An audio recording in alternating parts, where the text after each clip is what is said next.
Baiklah, terima kasih atas kesempatan yang sudah Bapak berikan kepada saya. Pada kesempatan ini, saya akan memaparkan mengenai sejarah maritim Indonesia dan perannya dalam pembentukan identitas nasional. Sejarah maritim penting untuk kita pelajari karena Indonesia adalah negara kepulauan yang 2/3 wilayahnya berupa laut. Laut tidak hanya menjadi jalur transportasi, tetapi juga ruang pertemuan budaya, ekonomi, dan politik yang membentuk jati diri bangsa kita sejak dahulu. Dengan memahami sejarah maritim, kita bisa melihat bagaimana peran laut dalam membangun persatuan, perdagangan, serta identitas bangsa Indonesia hingga masa kini. Dalam modul sejarah maritim, dijelaskan bahwa peradaban Nusantara banyak tumbuh melalui kekuatan maritim. Kerajaan Sriwijaya misalnya, dikenal sebagai kerajaan maritim terbesar di Asia Tenggara pada abad ke-7 hingga ke-13. Sriwijaya menguasai jalur perdagangan internasional di Selat Malaka dan menjadi pusat pembelajaran agama Buddha. Selain Sriwijaya, ada juga kerajaan maritim lain, seperti Majapahit yang berhasil mempersatukan Kepulauan Nusantara lewat perdagangan dan perlayaran. Dinamika sosial budaya juga terbentuk melalui interaksi dengan pedagang asing mulai dari India, Arab, hingga Tiongkok. Dari sinilah muncul akulturasi budaya, agama, bahasa, dan tradisi yang menjadi bagian dari identitas bangsa kita, yaitu bangsa Indonesia. Berdasarkan artikel Role of Indonesian Maritime History in Shaping National Identity, dijelaskan 3 fase penting. 1. Era Sriwijaya. Laut menjadi sumber kekuatan politik dan ekonomi. Sriwijaya tidak hanya menguasai jalur perdagangan, tetapi juga memperkenalkan Nusantara ke dunia internasional. Identitas maritim kita saat itu kuat sebagai bangsa pelaut dan pedagang. Yang ketiga, pasca kemerdekaan. Laut kembali diposisikan sebagai pemersatu bangsa. Deklarasi Juanda tahun 1957 menegaskan bahwa laut bukan pemisah, melainkan penghubung pulau-pulau Indonesia. Inilah tonggak penting dalam memperkuat identitas nasional sebagai negara maritim. Hingga hari ini, identitas maritim tetap relevan dan tidak bisa dilepaskan dari jati diri bangsa Indonesia. Dengan lebih dari 17.000 pulau dan posisi strategis di antara 2 benua dan 2 samudera, Indonesia disebut sebagai archipelagic state terbesar di dunia.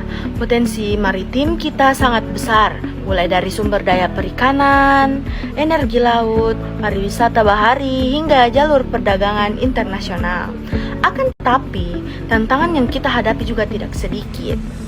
Masalah seperti illegal fishing, eksploitasi sumber daya laut yang berlebihan, pencemaran laut akibat limbah industri dan plastik, serta lemahnya budaya maritim dalam kehidupan masyarakat modern menjadi hambatan nyata. Banyak masyarakat kita yang masih membungkungi laut, seolah-olah laut hanyalah ruang kosong yang tak berharga. Padahal jika dikelola dengan baik, laut bisa menjadi sumber kesejahteraan dan sekaligus benteng pertahanan negara.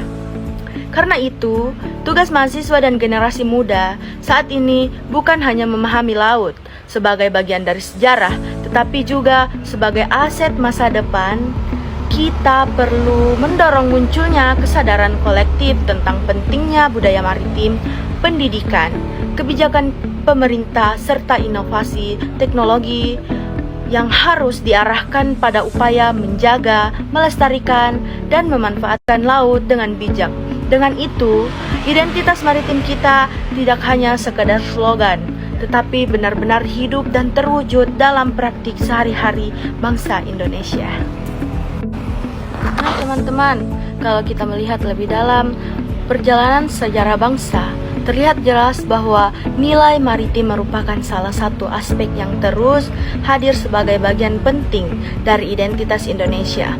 Laut bukan sekedar hamparan air luas yang mengelilingi pulau-pulau, tetapi juga menjadi jalur perdagangan, pusat interaksi antar budaya, serta perekat yang menyatukan berbagai kelompok, etnis, agama, dan bahasa sejak ribuan tahun lalu.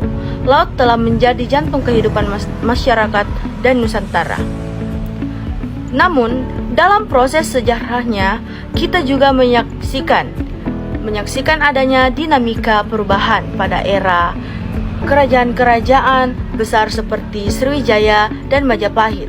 Laut menjadi simbol keterbukaan perdagangan bebas, serta sarana pertukaran pengetahuan dan budaya. Nusantara waktu itu dikenal sebagai jalur perdagangan internasional yang ramai dikunjungi pedagang dari India, Arab, Tiongkok, hingga Eropa. Laut menghadirkan kemakmuran, membangun jaringan diplomasi, dan melahirkan pusat-pusat maritim yang berpengaruh di kawasan Asia Tenggara. Situasi itu berubah drastis ketika masa kolonial dimulai. Sistem perdagangan yang sebelumnya terbuka bergeser menjadi monopoli yang dikuasai oleh bangsa penjajah. Laut yang tadinya menjadi simbol kebebasan dan kemakmuran justru berubah menjadi instrumen penindasan dan penguasaan. Jalur maritim yang strategis digunakan untuk mengangkut hasil bumi Nusantara ke Eropa. Tanpa memberikan manfaat yang adil bagi masyarakat lokal, ini menunjukkan bagaimana laut bisa memiliki makna yang berbeda, tergantung siapa yang menguasainya. Setelah Indonesia merdeka, makna laut kembali mengalami perubahan. Laut tidak hanya menjadi jalur perdagangan, melainkan juga simbol kedaulatan bangsa. Penegasan ini terlihat misalnya dalam konsep wawasan Nusantara dan pengakuan Indonesia sebagai negara kepulauan melalui Deklarasi de Juanda 1957. Sejak saat itu, laut resmi menjadi perekat kesatuan nasional sekaligus wilayah kedaulatan yang harus dijaga dan dilindungi. Hingga hari ini, identitas maritim tetap relevan dan tidak bisa dilepaskan dari jati diri bangsa Indonesia. Apabila bangsa Indonesia mampu mengelola potensi laut dengan baik, menjaga kelestarian lingkungan maritim, memperkuat budaya maritim di tengah masyarakat, serta menjadikan laut sebagai pusat pembangunan ekonomi dan pertahanan, maka cita-cita menjadikan Indonesia sebagai poros maritim dunia bukanlah sesuatu yang mustahil. Sebaliknya, hal itu akan menjadi bukti nyata bahwa kita benar-benar mewarisi dan melanjutkan identitas maritim yang telah ada sejak masa lalu. Kesadaran, kerja keras, dan komitmen bersama, Indonesia dapat berdiri tegak di tengah dunia, bukan hanya sebagai negara kepulauan terbesar, tetapi juga sebagai bangsa maritim yang berdaulat, maju, dan berdaya saing tinggi.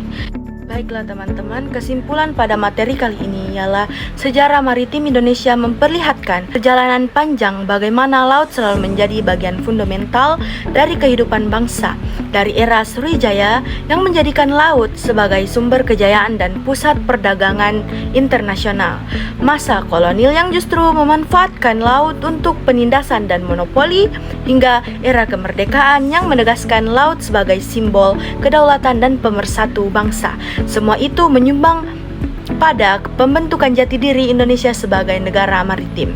Refleksi pribadi saya, mempelajari sejarah maritim tidak boleh hanya dipandang sebagai upaya mengenang masa lalu. Lebih dari itu, sejarah maritim adalah sumber inspirasi, pelajaran berharga, sekaligus motivasi untuk menata masa depan. Laut itu bukan hanya sekadar ruang geografis, melainkan ruang kehidupan, ruang interaksi, dan ruang peradaban yang harus dirawat dengan penuh tanggung jawab. Baiklah, itulah tadi materi pemaparan saya mengenai sejarah maritim Indonesia. Kurang dan lebihnya mohon dimaafkan, karena kesempurnaan hanyalah milik Allah Subhanahu wa Ta'ala. Wabillahi taufiq wal hidayah. Wassalamualaikum warahmatullahi wabarakatuh.